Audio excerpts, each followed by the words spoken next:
Livro, Persuasão. Autora, Jane Austen.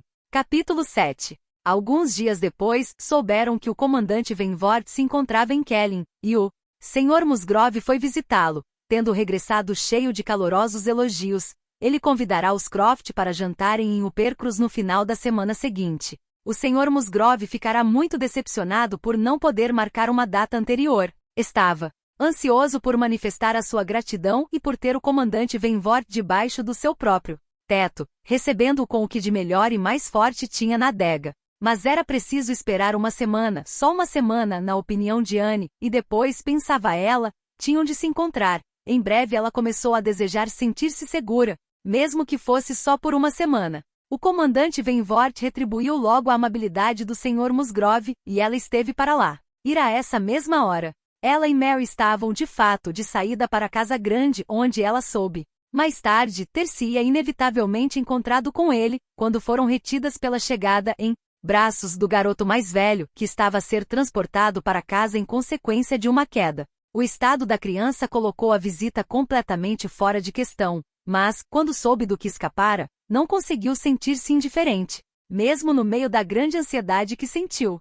por causa do garoto. Ele tinha deslocado a clavícula e machucado as costas, o que provocara suposições alarmantes. Foi uma tarde cheia de problemas, e Anne teve de fazer tudo ao mesmo tempo: mandar chamar o farmacêutico, procurar e informar o pai, apoiar a mãe, fazer o possível para que esta não ficasse histérica, controlar os criados, afastar o garoto mais novo, tratar do doente e acalmá-lo, além de enviar notícias assim que se lembrou de o fazer, à outra casa, o que provocou uma grande afluência de visitantes curiosos e assustados, mais do que ajudantes, verdadeiramente úteis. O regresso do cunhado foi a primeira consolação, ele podia tomar melhor conta da mulher, e a segunda foi a chegada do farmacêutico. Até ele chegar e examinar o garoto, as preocupações eram vagas e por isso mais difíceis de suportar. Eles desconfiavam de uma lesão grave, mas não sabiam onde. Mas pouco depois, a clavícula foi colocada no lugar e, embora o Dr. Robinson apalpasse e voltasse a apalpar, esfregasse, assumisse um ar sério e falasse em voz baixa com o pai e com a tia, eles sentiram-se otimistas e capazes de se afastarem para ir jantar num estado de calma relativa, e foi então, imediatamente antes de se irem embora, que as duas jovens tias conseguiram esquecer o estado do sobrinho para dar informações sobre a visita do comandante Venvort. Ficaram mais 5 minutos depois de o pai e a mãe terem partido para tentarem transmitir como estavam absolutamente encantadas com ele, como achavam que era mais belo e infinitamente mais simpático do que qualquer indivíduo das suas relações, como tinham ficado satisfeitas ao ouvir o papá convidá-lo a ficar para jantar como ele lamentou não poder aceitar, e como elas ficaram de novo radiantes quando ele prometeu aceitar o convite insistente do papai e da mamã para vir jantar no dia seguinte, logo no dia seguinte. E ele prometera de um modo tão simpático, como se apreciasse devidamente o motivo do convite. Em resumo, o seu aspecto e os seus modos eram tão distintos que elas tinham ficado com a cabeça à roda por causa dele, e afastaram-se a correr, cheias de alegria e amor, e aparentemente a pensar mais no comandante Venvort do que no pequeno Charles. A mesma história e o mesmo arrebatamento repetiram-se quando as duas meninas voltaram com o pai no lusco-fusco do entardecer para saber notícias, e o Sr. Musgrove, já menos preocupado com a saúde do seu herdeiro, acrescentou a sua confirmação e os seus elogios. Ele esperava que não fosse necessário adiar o jantar oferecido ao comandante Venvort e manifestou o seu pesar pelo fato de a família do chalé não querer, provavelmente, sair de junto do filho para poder estar presente. Oh não! Deixar o pequeno não. Tanto o pai como a mãe estavam demasiado abalados para pensar nisso, e Anne, feliz por se conseguir esquivar, não pôde deixar de acrescentar os seus calorosos protestos. Na verdade, Charles Musgrove manifestou posteriormente mais interesse. O filho estava a recuperar tão bem e ele queria tanto ser apresentado ao comandante Venvort que talvez pudesse ir ter com eles ao serão. Ele não iria jantar fora de casa, mas talvez fosse até lá a pé por meia hora. Mas a mulher opôs-se vigorosamente a esta ideia, dizendo: "Oh não, Charles, eu não consigo suportar que te ausentes. Imagina que acontece alguma coisa." O garoto passou bem a noite e continuou a melhorar no dia seguinte. Só o tempo diria se a coluna não tinha ficado afetada, mas o Dr. Robinson não encontrou nada que justificasse uma maior preocupação e, em consequência, Charles Musgrove começou a achar que não havia Necessidade de ficar em casa. O pequeno devia ficar deitado e entretido mais calmamente possível. Que é que um pai estava ali a fazer? Aquilo era um caso para mulheres. Seria absurdo que ele, que não tinha nada que fazer em casa, ficasse ali fechado. O pai queria muito que ele conhecesse o comandante Venvort e não. Havendo motivo suficiente para não fazer, ele devia ir. Por fim, quando voltou da caça, declarou abertamente a sua intenção de se vestir imediatamente e de ir jantar a outra casa. O garoto está ótimo, disse ele. Por isso eu disse ao meu pai que ia. E ele achou que eu fazia muito bem. Com a tua irmã aqui contigo, não sinto quaisquer escrúpulos. Sei que tu não havias de querer deixá-lo, mas deves compreender que eu não estou a fazer nada. Se acontecer alguma coisa, Anne manda me chamar. Os maridos e as mulheres sabem geralmente quando é inútil qualquer tentativa de oposição. Mary compreendeu, pelo modo como Charles falou, que ele estava decidido a ir e que não valeria a pena insistir. Assim, ela não disse nada até ele sair da sala, mas logo que ele o fez, comentou: já viste isto? Ele deixa-nos entregues aos nossos próprios meios com esta pobre criança, doente, e sem que ninguém venha até cá durante todo o serão. Eu sabia que isto iria acontecer. A minha sorte é assim. Quando acontece uma coisa desagradável, os homens desaparecem sempre, e Charles é tal e qual os outros. Que falta de sensibilidade. Devo dizer que acho que é muita falta de sensibilidade da parte dele ir para longe do filho. Como é que ele sabe que o miúdo continuará bem e não vai ter uma recaída daqui a meia hora? Eu acho que Charles não devia ser tão insensível. Com que então ele vai divertir-se, e eu, só porque sou a mãe, não posso sair daqui. No entanto, eu sou a pessoa menos indicada para tomar conta da criança. O fato de eu ser a mãe é razão suficiente para que os meus sentimentos não sejam postos à prova. Não consigo aguentar. Tu viste como fiquei histérica ontem. Mas isso foi apenas o efeito do susto, do choque. Não vais voltar a ficar histérica. Eu acho que não temos nada com que nos afligir. Compreendi perfeitamente as instruções do Sr. Robinson. E não tenho qualquer receio. E na verdade, Mary, o comportamento do teu marido não me surpreende. Os homens não sabem tomar conta de doentes. Isso não é trabalho para eles. Quem cuida de uma criança doente é sempre a mãe. São os seus próprios sentimentos que o exigem. Eu acho que gosto tanto do meu filho como qualquer outra mãe, mas não sei se tenho mais utilidade no quarto do doente do que Charles, pois não posso estar continuamente a ralhar com a pobre criança quando ela está doente. E tu viste, esta manhã, quando eu lhe dizia que ficasse quieto, ele começava logo aos pontapés. Os meus nervos não suportam esse tipo de coisas. Mas tu não te importarias de passar a noite longe do pobre rapaz? Não. Tu vês que o pai dele não se importa. Por que é que havia de me importar? Gemina é tão cuidadosa. E de hora a hora, ela poderia mandar-nos notícias sobre o estado dele. Eu acho realmente que Charles devia ter dito ao pai que iríamos todos. Não estou mais apreensiva a respeito do pequeno do que ele. Ontem fiquei muito alarmada, mas hoje o caso mudou de figura. Bem, se achas que não é demasiado tarde para avisares, suponho que deves ir, assim como o teu marido. Eu fico a tomar conta do pequeno Charles. O senhor e a senhora Musgrove certamente não se sentirão ofendidos por eu ficar com ele. Estás a falar a sério? Exclamou Mary, com os olhos a brilharem de alegria. Meu Deus! Isso é uma boa ideia, muito boa mesmo. Já agora, vou, pois não estou a fazer nada em casa, não é verdade? Só me sinto perturbada. Tu, que não tens sentimentos de mãe, é sem dúvida a pessoa mais adequada para ficar com ele. Tu consegues obrigar o pequeno Charles a fazer qualquer coisa, ele obedece-te sempre. Será bastante melhor do que deixá-lo só com Gemina. Oh, vou com certeza, estou certa de que tenho tanta obrigação de o fazer como Charles, pois eles querem muito que eu conheça o comandante Venvort, e sei que não te importas de ficar sozinha. Uma ideia excelente a tua, Anne. Vou dizer a Charles e preparar-me imediatamente. Podes mandar-nos chamar. Sabes, a todo momento se for preciso, mas acho que não vai acontecer nada que te provoque qualquer alarme. Podes ter a certeza de que eu não iria se não estivesse tão descansada a respeito do meu querido filho. Um momento depois, ela batia a porta do quarto de vestir do marido. Anne subiu as escadas atrás dela e ainda ouviu toda a conversa, que começou com Mary a dizer, num tom de grande contentamento: eu vou contigo, Charles, pois, tal como tu, não estou a fazer nada em casa. Se me trancasse aqui para sempre com o garoto, não conseguiria convencê-lo a fazer nada de que ele não gostasse. Anne vai ficar. Ela propôs-se ficar em casa a tomar conta dele.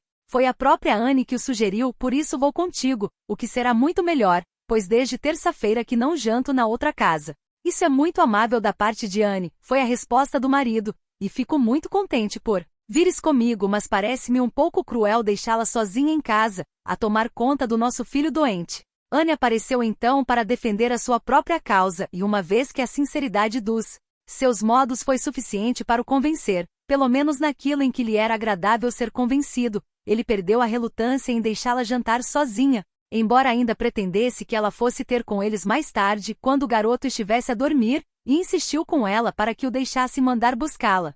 Mas ela não se deixou persuadir, e assim Anne teve o prazer de os ver sair juntos muito bem dispostos. Ela esperava que eles se divertissem, por mais estranho que fosse esse divertimento. Quanto a si própria, ficou com a maior sensação de conforto que lhe era possível sentir.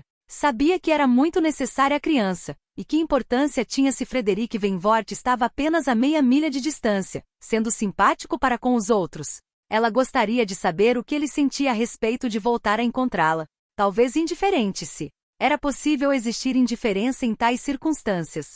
Ele devia sentir-se indiferente ou, então, não queria encontrar-se com ela. Se ele tivesse querido voltar a vê-la, não teria precisado de esperar até aquele momento. Teria feito o que ela acreditava que há muito teria feito no seu lugar, quando os acontecimentos cedo lhe concederam a independência que era a única coisa que lhes faltara. O cunhado e a irmã regressaram encantados com o seu novo conhecimento e a visita em geral. Tinha havido música, canções, conversa, riso, tudo extremamente agradável. O comandante Venvort tinha modos encantadores, sem qualquer timidez nem reservas, pareciam ser todos velhos conhecidos, e ele viria caçar com Charles na manhã seguinte. Viria tomar o pequeno almoço, mas não no chalé, embora, a princípio, isso tivesse sido sugerido, mas depois, tinham insistido com ele para que fosse antes à casa grande, e ele tivera receio de incomodar a senhora Charles Musgrove, por causa do garoto, e assim, sem eles saberem bem por que, acabou por ser Charles a ir ter com ele para tomar o pequeno almoço em casa do pai.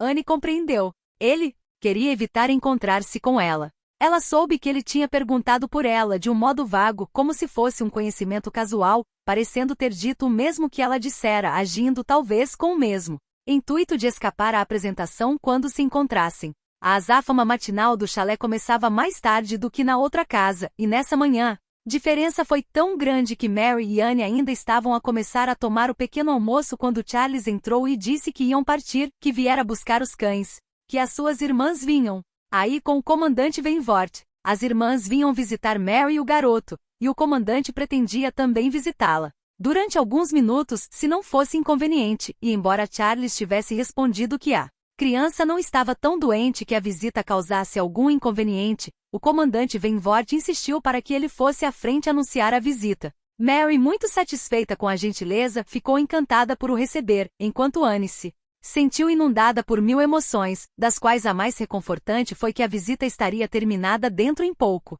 E assim foi. 2 minutos depois do aviso de Charles, os outros apareceram. Elas estavam na sala de visitas. Os seus olhos encontrarão-se com os do comandante Venvort, uma vênia, uma cortesia.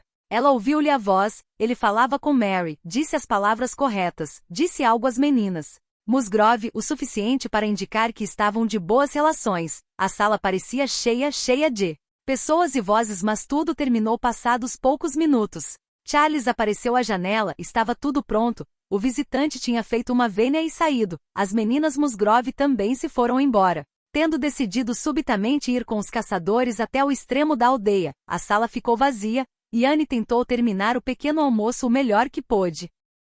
Já passou, repetiu para si própria numa gratidão nervosa. O pior já passou. Mary estava a falar, mas ela não conseguia prestar atenção. Ela viram.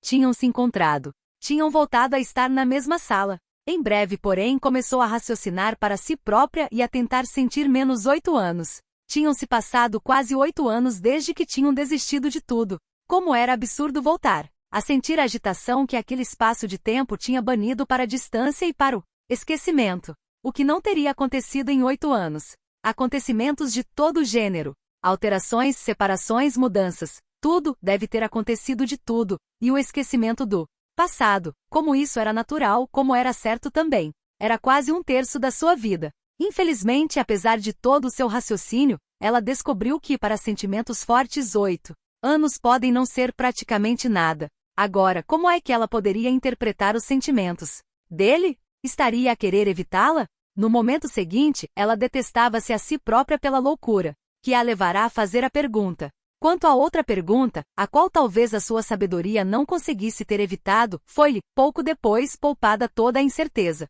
Depois de as meninas Musgrove terem voltado e terminado a visita ao chalé, recebeu espontaneamente a seguinte informação: o comandante Venvort não foi muito lisonjeiro a teu respeito, Anne, embora tenha sido muito gentil para comigo. Quando se afastaram, Henrietta perguntou-lhe o que pensava de ti e ele respondeu que estavas tão diferente que não te teria reconhecido. Normalmente Mary não possuía uma sensibilidade que a fizesse respeitar os sentimentos das irmãs, mas, desta vez não.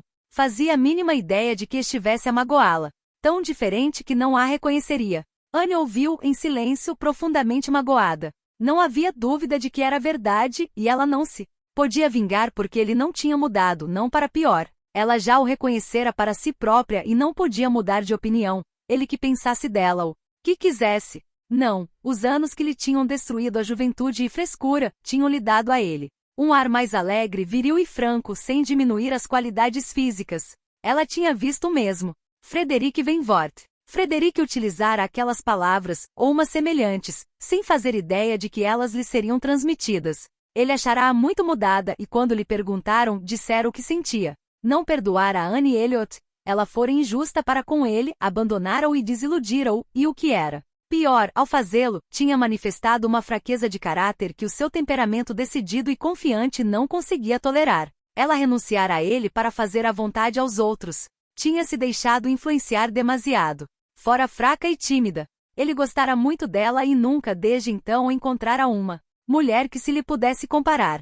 Mas, com exceção de uma natural sensação de curiosidade, não desejava voltar a encontrá-la. O poder que ela exercera sobre ele tinha desaparecido para sempre. O seu objetivo agora era casar. Era rico e, tendo regressado à terra, tencionava assentar. Assim que se sentisse devidamente tentado a fazê-lo, estava na realidade à procura, pronto para se apaixonar com toda a celeridade que a sua cabeça lúcida e o seu bom gosto permitissem. O seu coração estava à disposição de qualquer das meninas Musgrove, se elas soubessem conquistá-lo. Um coração à disposição de qualquer jovem agradável que lhe aparecesse, exceto Anne Elliot. Esta era a sua única exceção secreta quando disse à irmã, em resposta às suas conjecturas: sim, aqui estou eu, Sofia, pronto para fazer um casamento idiota. Qualquer mulher entre os 15 e os 30 anos que me queira pode ficar comigo. Um pouco de beleza, meia dúzia de sorrisos e alguns elogios à marinha, e sou um homem perdido.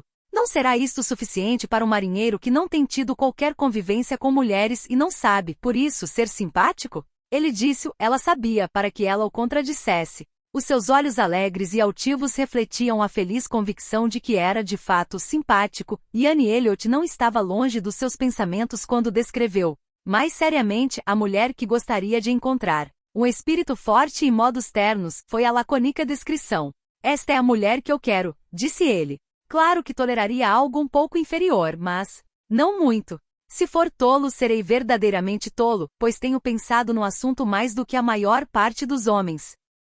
Capítulo 8. A partir desta altura, o comandante Venvort e Anne Elliot começaram a fazer parte do mesmo círculo. Pouco depois, jantavam os dois em casa do Sr. Musgrove, pois a tia já não podia utilizar o estado do garoto como desculpa para não estar presente, e isto foi apenas o princípio de outros jantares e de outros encontros.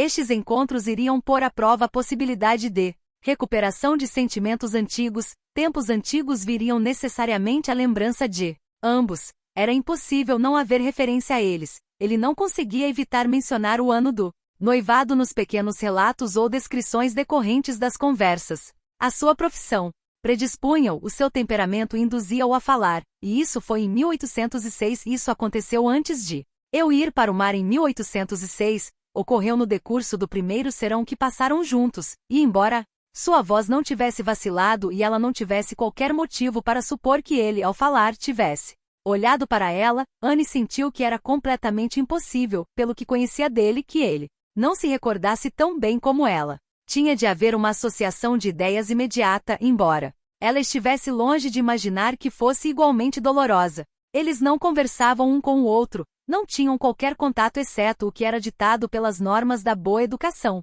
Outrora tinham significado tanto um para o outro, agora nada. Houvera uma altura em que de todo o enorme grupo que enchia a sala de visitas de Uppercross, eles teriam sido os que mais dificuldades teriam em parar de conversar um com o outro, com exceção talvez do almirante e da senhora Croft, que pareciam particularmente afeiçoados e felizes.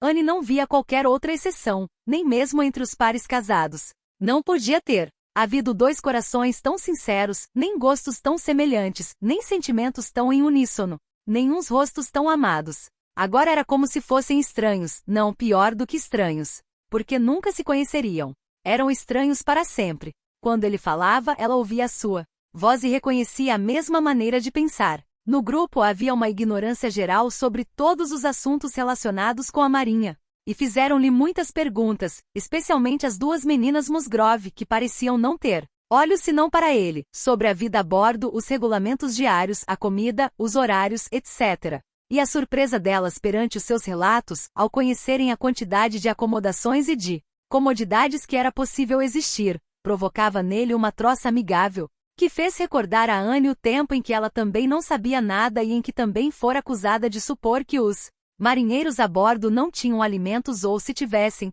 não tinham um cozinheiro para os preparar, nem criados para os servir, nem talheres com que comer. Foi despertada dos seus pensamentos por um murmúrio da senhora Musgrove, que, abalada por tristes recordações, não conseguiu conter-se.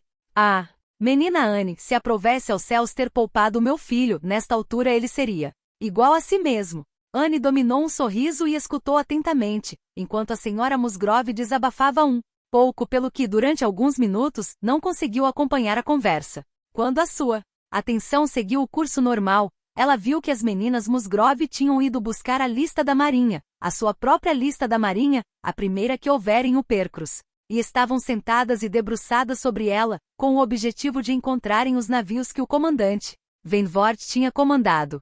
O seu primeiro navio foi o Asp, recordo-me, vamos procurar o Asp. Não vai encontrar aí. Estava muito velho e a desfazer-se. Eu fui o último homem a comandá-lo. Não se encontrava exatamente em condições de prestar serviço. Foi declarado apto por 1 ou 2 anos, e assim foi enviado para as Índias Ocidentais. As meninas ficaram a olhar, espantadas. O almirantado, prosseguiu ele, entretém-se de vez em quando a enviar algumas centenas de homens para o mar num navio que não tem condições de navegabilidade. Mas eles têm muita gente para sustentar, e entre os milhares que tanto lhes faz que vão ao fundo como não eles, impossível distinguir os que menos falta fazem. Oh! Oh! Exclamou o almirante, que disparates estes jovens dizem. No seu tempo não havia corveta melhor que o Asp. Para uma corveta de fabricação antiga não havia outra igual. Teve muita sorte em consegui-la. Ele sabe que devia haver uns 20 homens mais bem qualificados do que ele a candidatarem-se a ela ao mesmo tempo. Com os poucos direitos que tinha, teve sorte em conseguir qualquer coisa tão depressa. Garanto-lhe que eu soube que tinha sorte, almirante, respondeu o comandante Venvort, num tom sério. Eu não podia estar mais satisfeito com a minha nomeação. Para mim, nessa altura, ir para o mar era um objetivo muito importante, muitíssimo importante. Eu queria estar ocupado com alguma coisa. Claro que querias. Que é que um jovem como tu esteve a fazer em terra durante meio ano seguido? Quando um homem não é casado, o que mais deseja é fazer-se ao mar quanto antes. Mas, comandante Venvort, exclamou Luísa, deve ter ficado muito aborrecido quando chegou ao Asp e viu o traste velho que lhe tinham dado. Eu já sabia muito bem antes o que ele era, disse ele com um sorriso. Não tinha para descobrir mais do que a menina teria a respeito do aspecto e da resistência de uma velha peliça, a qual, desde que se lembrava, tinha visto a ser emprestada a metade das pessoas suas conhecidas, que finalmente num dia de muita chuva lhe é emprestada a si. Ah, para mim foi um barco estupendo. Fez tudo o que eu queria. Eu sabia que ele o faria, sabia que ou iríamos juntos ao fundo ou ele me traria sorte, e nunca tive 2 dias de tempestade durante todo o tempo em que naveguei nele. Depois de ter capturado corsários suficientes para nos divertirmos, tive a sorte, na minha passagem por terra no outono seguinte, de obter a fragata francesa que eu queria. Trouxe-a para Plymouth, e aqui voltei a ter sorte. Ainda não estávamos às 6 horas no Sound quando se levantou uma tempestade que durou 4 dias e 4 noites e que teria desfeito o pobre Asp em metade desse tempo. Claro que o contato com a grande nação não melhorou muito o nosso estado. Em 24 horas eu teria sido apenas o corajoso comandante Venvort num pequeno parágrafo a um canto dos jornais, e tendo morrido numa insignificante corveta ninguém voltaria a pensar em mim. Anne estremeceu interiormente, mas as meninas Musgrove puderam dar largas às suas exclamações sinceras de pena e de horror. E então, suponho, disse a senhora Musgrove num tom de voz mais baixo, como se estivesse a pensar em voz alta, então foi para o Lavonia e aí conheceu o nosso pobre rapaz. Charles, meu querido, fazendo-lhe sinal para que se aproximasse, pergunta ao comandante onde é que ele conheceu o teu pobre irmão. Eu esqueço-me sempre. Foi em Gibraltar, mãe. Dick ficou em terra em Gibraltar doente com uma recomendação do seu comandante anterior para o comandante Venvort. Mas Charles diz ao comandante Venvort que não deve ter receio de mencionar o pobre Dick à minha frente, pois seria um prazer ouvir alguém tão seu amigo falar dele. Charles, um tanto cético quanto às probabilidades de ser esse o caso, limitou-se a responder com um aceno de cabeça e afastou-se. As meninas estavam agora à procura do Lavonia, e o comandante Venvort não resistiu ao prazer de pegar no precioso livro, poupando-lhes esse trabalho, e de ler em voz alta a pequena referência ao nome e às características do navio, a sua situação atual na reserva, comentando que também ele fora um dos seus melhores amigos. Os dias em que comandei o Lavonia foram bem agradáveis. Como fiz dinheiro rapidamente com ele. Eu e um amigo fizemos uma viagem maravilhosa ao largo das Índias Ocidentais. Pobre Arville, irmã, tu sabes como ele queria ganhar dinheiro mais ainda do que eu. Ele era casado. Um sujeito excelente. Nunca me esquecerei de como se sentia feliz. E sentia-se feliz em grande parte por causa dela. Desejei tê-lo comigo no verão seguinte, quando tive a mesma sorte no Mediterrâneo. E eu tenho a certeza, será, disse a senhora Musgrove, de que foi uma sorte para nós ter sido feito comandante do navio. Nós nunca nos esqueceremos do que fez. A comoção fê-la falar em voz baixa e o comandante Venvort, tendo ouvido apenas uma parte da frase e não estando provavelmente a pensar em Dick Musgrove, ficou na expectativa, à espera de mais. O meu irmão, murmurou uma das meninas, a mamãe está a pensar no pobre Richard. Pobre rapaz, prosseguiu a senhora Musgrove. Tinha se tornado tão bem comportado e um correspondente tão bom desde que estava sob sua tutela. Teria sido ótimo se ele nunca o tivesse deixado. Garanto-lhe, comandante Venvort, tivemos imensa pena de que ele o tivesse deixado. Ao ouvir este discurso, houve momentaneamente uma expressão no rosto do comandante Venvort, um certo lampejo nos seus olhos brilhantes e um franzir da sua boca atraente que convenceu Anne de que, em vez de partilhar os amáveis desejos da senhora Musgrove no que dizia respeito ao filho, ele tinha provavelmente ansiado por se ver livre dele, mas foi uma expressão de ironia tão fugaz que dificilmente seria detectada por quem não o conhecesse tão bem como ela. No momento seguinte, ele tinha se controlado perfeitamente, e a sua expressão era séria e quase de imediato, ele dirigiu-se ao sofá em que ela e a senhora Musgrove estavam sentadas. Sentou-se ao lado desta e começou a conversar com ela em voz baixa sobre o filho e a comiseração e naturalidade com que o fez, demonstraram a maior consideração por tudo que era real e natural nos sentimentos maternais. Eles estavam sentados no mesmo sofá, pois a senhora Musgrove tinha se chegado um pouco para o lado para ele se poder sentar, estavam separados apenas pela senhora Musgrove. Não era uma barreira nada insignificante. A senhora Musgrove tinha uma corpulência substancial, infinitamente mais própria por natureza para expressar boa disposição e bom humor do que ternura e sensibilidade, e embora a agitação do corpo esguio e do rosto pensativo de Anne pudessem ser considerados como estando completamente encobertos, o comandante Venvort é digno de admiração pelo autodomínio com que escutou os enormes e profundos suspiros por causa de um filho com quem ninguém se preocupará enquanto fora vivo. O tamanho da sua pessoa e o sofrimento não tem necessariamente uma proporção direta. Uma figura corpulenta tem tanto direito a sofrer profundamente como a figura mais graciosa do mundo. Mas quer seja justo ou não, há efeitos pouco lisonjeiros que a razão tenta, em vão, admitir, que o bom gosto não consegue tolerar e de que o ridículo se apodera. O almirante, depois de ter dado 2 ou 3 voltas à sala com as mãos atrás das costas, para desentorpecer as pernas, e de ter sido chamado à ordem pela mulher, dirigiu-se ao comandante Venvort e, sem reparar que estava a interromper, embrenhado apenas nos seus próprios pensamentos, disse: Se tivesses passado por Lisboa uma semana depois na primavera passada, Frederick, ter-te-ia sido pedido que trouxesses Lady Mary Grierson e as filhas. A sério. Ainda bem que não estava lá uma semana depois. O almirante censurou-o pela sua falta de cavalheirismo. Ele defendeu-se, embora declarando que nunca admitiria de bom grado senhoras a bordo de um navio seu, exceto para um baile ou uma visita de algumas horas. Mas, tanto quanto me conheço, disse ele, isto não é por falta de cavalheirismo para com elas. Resulta, sim, de saber que é impossível, apesar de todos os esforços e de todos os sacrifícios, proporcionar o conforto que as mulheres merecem. Não é falta de cavalheirismo, almirante, achar que as mulheres merecem um nível de conforto elevado. É o que acontece comigo. Detesto ouvir falar de mulheres a bordo, ou de vê-las a bordo, e navio algum, sob o meu comando, transportará alguma vez um grupo de senhoras, se eu puder evitar. Estas palavras levaram a irmã a intervir. Oh, Frederick, não consigo acreditar nisso vindo de ti. Que exagero de cortesia. As mulheres podem sentir-se tão confortáveis a bordo como na melhor casa inglesa. Acho que tenho vivido mais tempo a bordo do que a maior parte das mulheres e não conheço nada mais confortável do que as acomodações de um navio de guerra. Posso dizer-te que não tenho nenhum conforto nem prazer em terra, nem mesmo no solar de Quelinchá, que não tenha tido sempre no maior dos navios em que tenho vivido, e já foram 5. Isso não quer dizer nada, respondeu o irmão. Tu vivias com o teu marido e eras a única mulher a bordo. Mas tu próprio trouxeste a senhora Arville, a irmã, a prima e os 3 filhos de Portsmouth para Plymouth. Onde estava esse teu requintado e extraordinário cavalheirismo?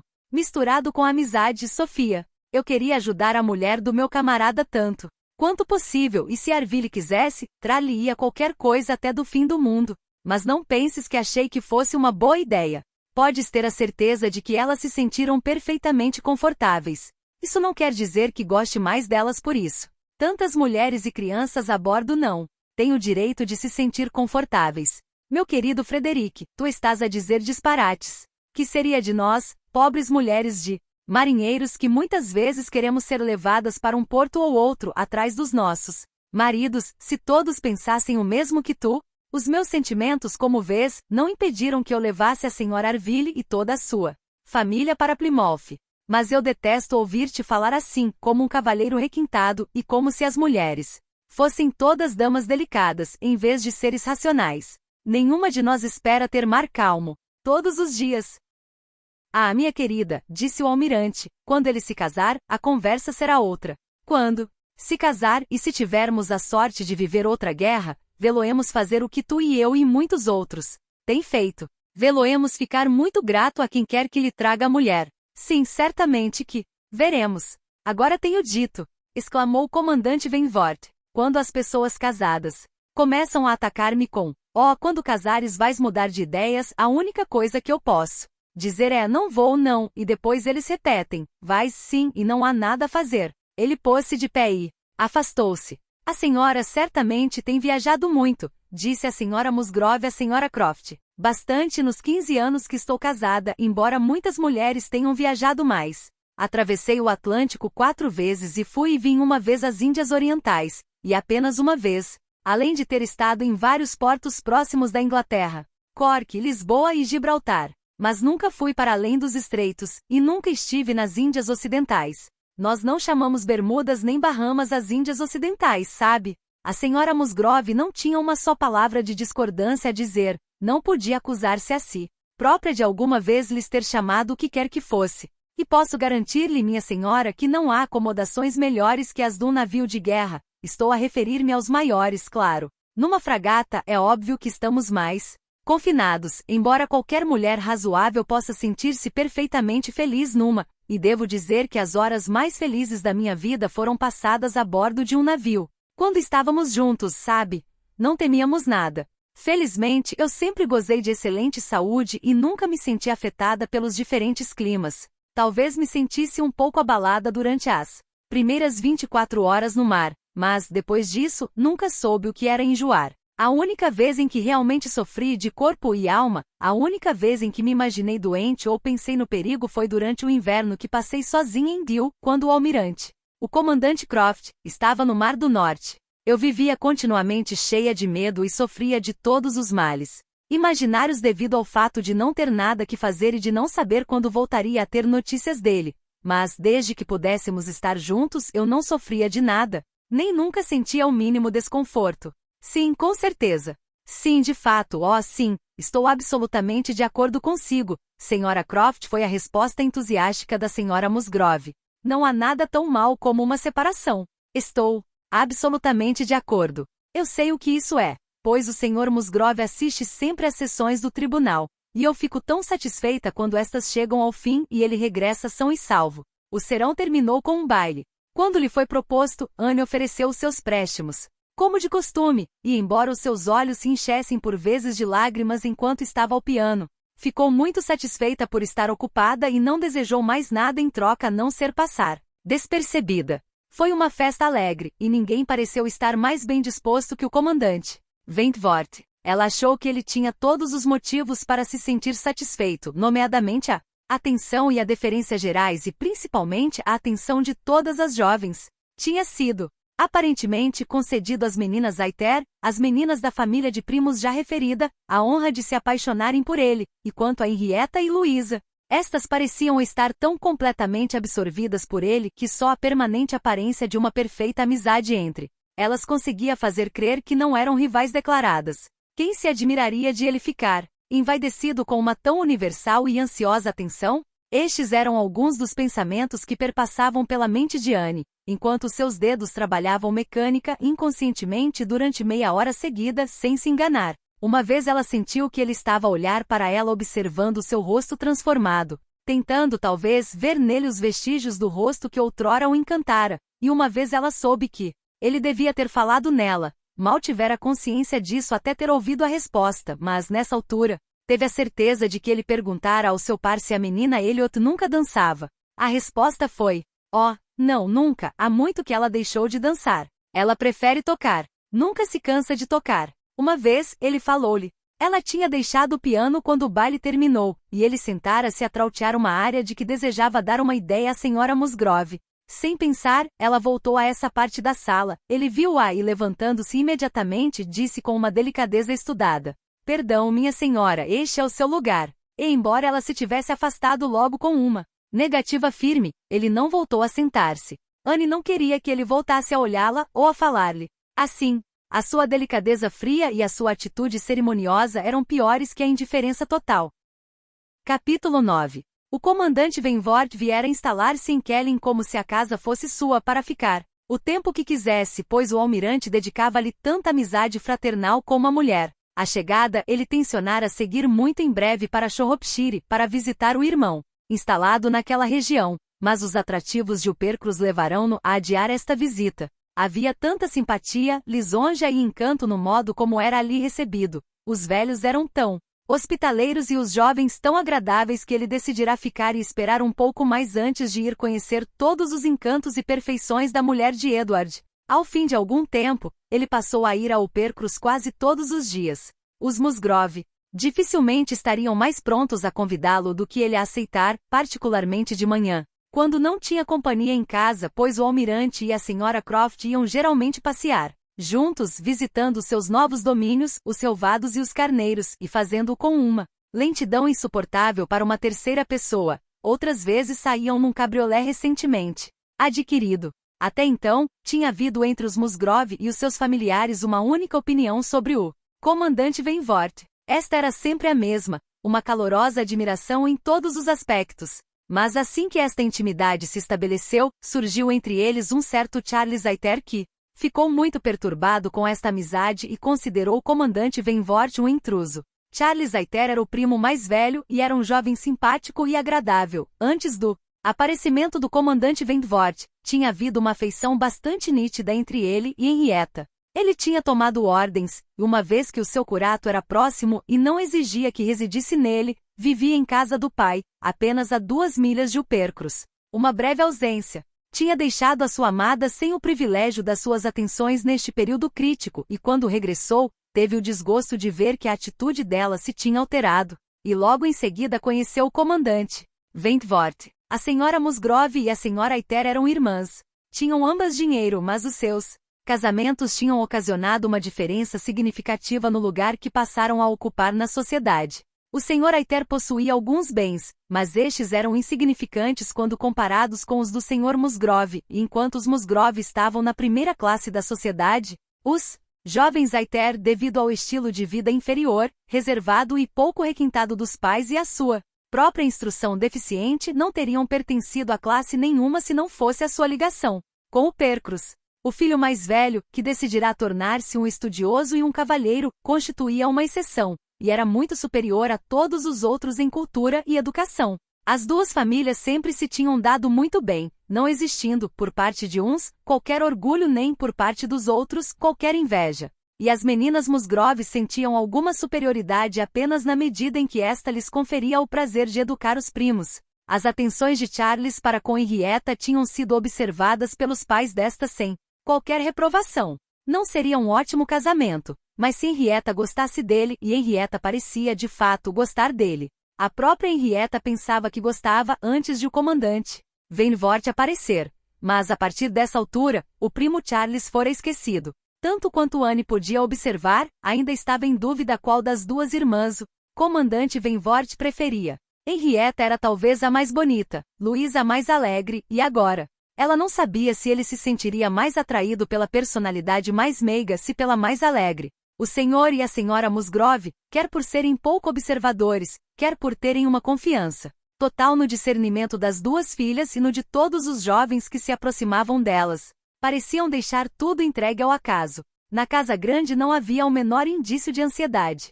ou preocupação da sua parte, mas no chalé as coisas eram diferentes. O jovem casal estava mais inclinado a especular e a admirar-se com a situação, e ainda o comandante Vainvort não tinha visitado os Musgrove 4 ou 5 vezes e Charles Aiter tinha acabado de regressar. Já Anne se via obrigada a escutar as opiniões do cunhado e da irmã sobre qual das meninas ele gostava mais. Charles era a favor de Louisa, e Mary de Henrietta, mas concordavam os dois que seria maravilhoso se ele casasse com uma delas. Charles nunca tinha conhecido um homem mais agradável em toda a sua vida e, pelo que ouvirá o próprio comandante Vainvort dizer, tinha a certeza de que ganhará mais de 20.000 libras com a guerra. Isto já constituía uma boa fortuna. Além disso, havia a possibilidade de ganhar mais numa guerra futura, e ele estava seguro de que o comandante Vainvort era um homem que provavelmente se distinguiria entre os oficiais da marinha. Oh, seria um magnífico casamento para qualquer das duas irmãs. Não há dúvida de que seria, respondeu Mary. Meu Deus! Se ele alcançasse grandes honras!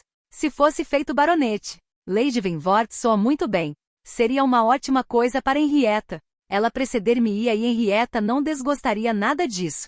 Sir Frederick e Lady Vainvort, mas seria um título novo, e eu nunca gostei muito de títulos novos. Mary gostava de pensar que Henrietta era a preferida, por causa de Charles Aiter, a cujas pretensões ela desejava que fosse posto fim. Ela sentia-se superior em relação aos Aiter e achava que seria uma infelicidade que a ligação existente entre as famílias fosse reatada. Seria muito triste para ela e para os filhos. Sabes?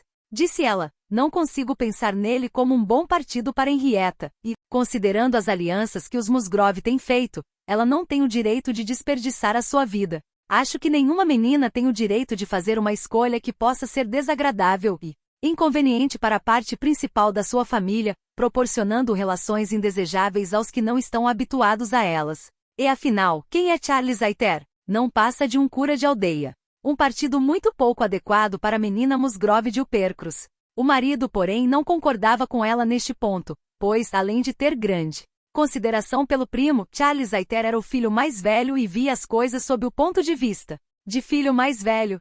Agora estás a dizer disparates, Mary, foi a sua resposta. Pode não ser um grande partido para Henrietta, mas Charles tem uma boa possibilidade, através dos Spicer, de obter alguma coisa do bispo daqui a 1 ano ou 2, e deves lembrar-te de que ele é o filho mais velho. Quando meu tio morrer, ele vai receber uma boa herança. A propriedade de Winthrop tem mais de 250 acres, além da quinta perto de Taunton, que possui alguma da melhor terra da região. Devo dizer que, com exceção de Charles, qualquer deles seria um partido muito desigual para Henrietta e, de fato, não poderia haver casamento. Ele é o único possível. É um sujeito bom, com um bom feitio e quando Winthrop lhe for parar as mãos, ele fará dela um local diferente e viverá de um modo muito diferente, e com aquela propriedade ele nunca será um homem de desprezar, é uma boa propriedade livre. Não, não, Henrietta podia arranjar um marido pior que Charles Hayter, e se ela ficar com ele, e Luísa se casar com o comandante Venvort, ficarei muito satisfeito. Charles pode dizer o que quiser, exclamou Mary para Anne, assim que ele saiu da sala. Mas seria chocante se Henrietta casasse com Charles Hayter, uma coisa muito má para ela, e ainda pior para mim, assim, seria muito desejável que o comandante Venvort a fizesse esquecê-lo completamente, e tenho poucas dúvidas de que não o tenha feito. Ela mal reparou em Charles Hayter ontem. Gostaria que tivesses lá estado para ver o comportamento dela. E quanto à questão de o comandante Venvort gostar tanto de Luísa como de Henrietta, é um disparate dizê-lo, porque ele gosta realmente mais de Henrietta. Mas Charles é tão teimoso.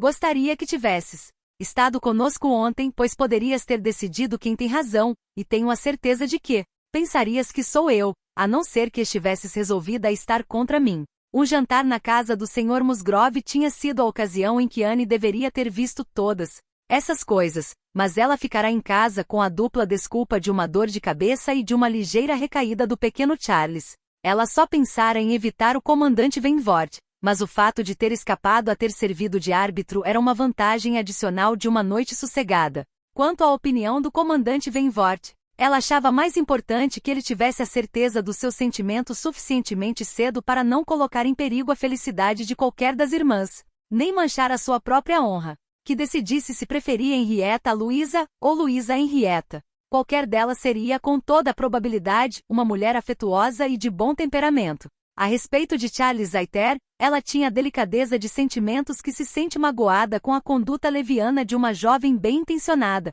e um coração que simpatizava com todo o sofrimento provocado por ela. Mas se Henrietta tivesse chegado à conclusão de que se enganara quanto à natureza dos seus sentimentos, deveria comunicar essa alteração o mais depressa possível. Charles Hayter tinha reparado em muita coisa no comportamento da prima que o perturbara e entristecera. Ela estimava-o demasiado para se mostrar tão distante que pudesse, em 2 encontros, extinguir toda a esperança passada e fazê-lo sentir que só lhe restava manter-se afastado de Uppercross. Mas houve uma alteração que se tornou alarmante quando ele concluiu que a causa provável era um homem como o comandante Venvort. Ele estivera ausente apenas 2 domingos e quando se tinham separado ele tinha a deixado interessada, até mesmo tanto quanto ele na perspectiva de deixar, em breve, o curato atual e obter, em vez desse, o de Uppercross. Parecerá-lhe na altura que o que mais agradara a Henrietta era que o Dr. Shirley, o reitor que durante mais de 40 anos tinha cumprido zelosamente todos os deveres do seu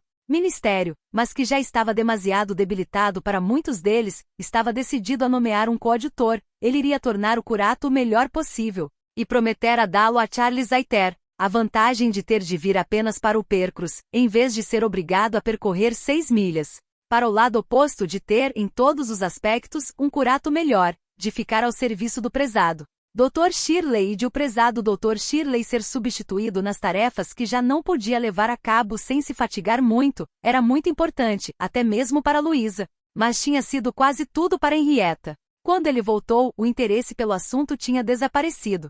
Luísa não pôde ouvir o seu relato de uma conversa que acabará de ter com o Dr. Shirley. Ela estava à janela a ver se via o comandante Venvort, e até mesmo Henrietta. Quanto muito só estava meio atenta e parecia ter esquecido todas as anteriores dúvidas e preocupações sobre o assunto. Bem, estou muito satisfeita, mas também sempre achei que ias conseguir, sempre pensei que o lugar seria teu. Nunca pensei que, sabes, o Dr. Shirley teria de ter um coadjutor, e ele tinha te prometido. Ele vem aí, Luísa? Uma manhã, pouco depois do jantar em casa dos Musgrove em que Anne não estivera presente, o comandante Venvort entrou na sala de visitas do chalé em que ela se encontrava, sozinha com o pequeno Charles, deitado no sofá. A surpresa de se encontrar quase a sós com Anne Elliot retirou a compostura habitual aos seus modos.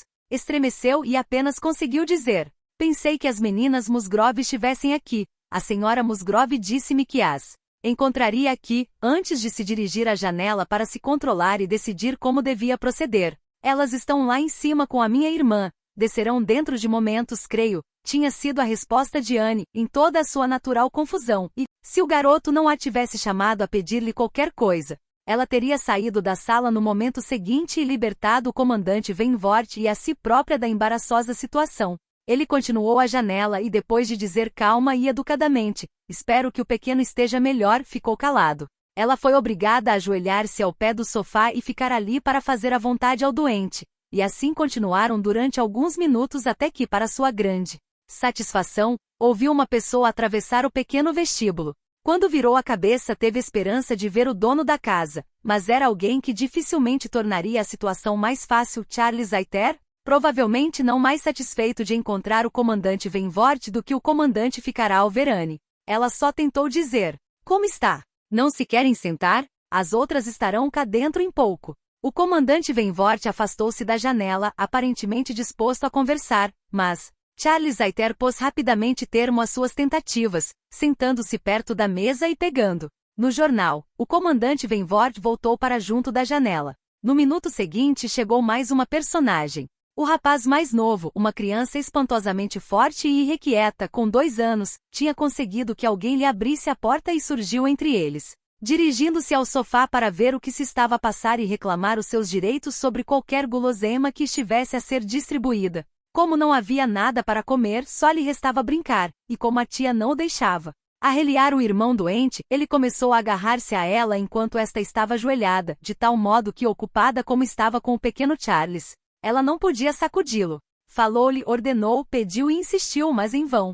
Por alguns momentos conseguiu que ele se afastasse um pouco, mas o pequeno ainda se divertiu mais a trepar outra vez para cima das suas costas. Walter, disse ela, desce imediatamente. Estás a ser impertinente. Estou muito zangada contigo. Walter, exclamou Charles Aiter, por que não fazes o que te mandam? Não ouviste a tua tia? Vem cá, Walter, vem ao primo Charles. Mas Walter não se mexeu nem um pouco. No momento seguinte, porém, ela sentiu-se livre dele. Alguém estava a tirá-lo de cima dela.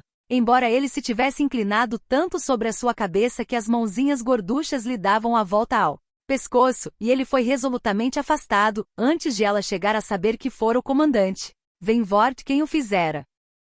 A emoção que sentiu ao descobri-lo deixou-a completamente sem fala. Ela nem sequer conseguiu agradecer-lhe. Só conseguiu ficar junto do pequeno Charles, sentindo-se muito perturbada.